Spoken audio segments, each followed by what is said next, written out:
Hello and welcome to this tutorial on how to use Google Meet. So you go to your class, this has now been enabled at the top. When you go to the front page of your class, click on Generate Meet Link. You'll get this box appear and you click the box with the purple writing Generate Meet Link. That will then generate a Meet link, and then this link now is the way that you would access this particular class. So it says it's visible to students. I can turn it off, on. I want it to be on. I'm going to have it on all the time, and I'm going to click Save.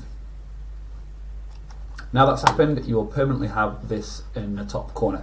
If you ever want to change that, you want to reset it or do something different, you can go to Settings, scroll down, and you've got that option is back here to do, and you can stop it there. Once that's done, I would notify my class on Go for Schools. Let's say I've got a lesson on Wednesday at 10 to 10.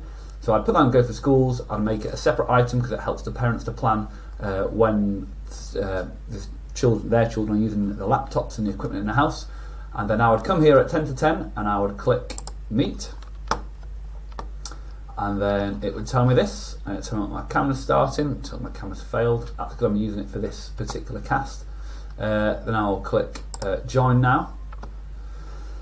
So there's no one else there, so it's offered me this, but I'm just going to say no, I don't want to add anything else.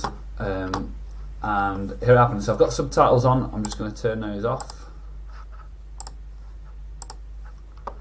And so I'm in my link here, and then when students join, they will appear in this list here. That's where they'll pop up, and that's the chat. But when I first come into here, I'm going to click the shield at the bottom, and this is the host controls. That's getting right, and that's getting in the way. Sorry. Not to worry. This is the same box I'll have, so I can go view the host settings. So quick access. I'm going to turn that off. That means that quick access means if your class can automatically join when you've joined. Now you might not want them to, you might want a few seconds and every person will pop up and you can click yes, let them in. You might think actually at the start of my lesson it's really helpful if they just all enter really quickly, and then you can turn this on partway through the session. So this would let them all in, this would mean they've got to request, and you might then want to know about the late arrivals, and that would come up without being too much disruption. Down at the bottom you've got share screen. I would suggest you keep that off unless, well, almost definitely, unless you want the students to share their screen. I can't imagine why you would, but there could be a situation, but for the most part you want it off. And then the chat bit, that's up to you. Some people use the chat, I use it quite a lot, some people don't at all, so you can have it on or off. There's no option to only message the host, so it's either everyone or nobody, and we'll see if Google ever change that. Once you're in,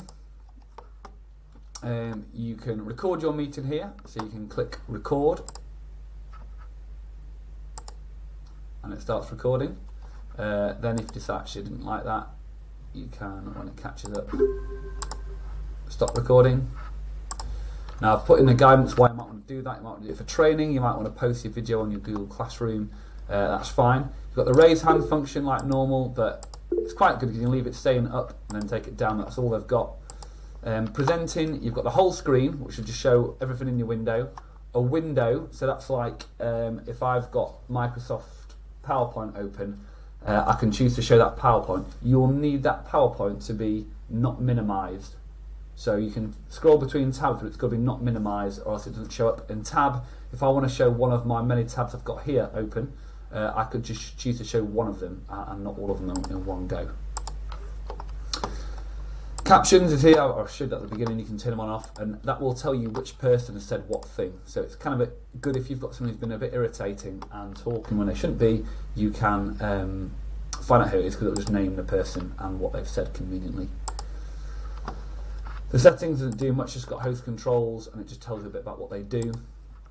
Some browsers give you options around your video. I'm not sure if it's my video's not on, it'll say like blur your video and that kind of thing. And that's possible to do. You can go full screen if you like. That might be good for some reason, I'm not quite sure what, but you could do if you wanted to. And then when you want to, if you want to remove someone who would be in the call, they would have 3 dots here, you just click remove, or if you highlight over the person, they'll get the options that are in a help sheet to see. When I want to end the call, I just click bomb, leave the call. If I've done it by mistake, I can rejoin. If not, I can go back to my home screen, I can shut my meet, and then I'm back at my classroom.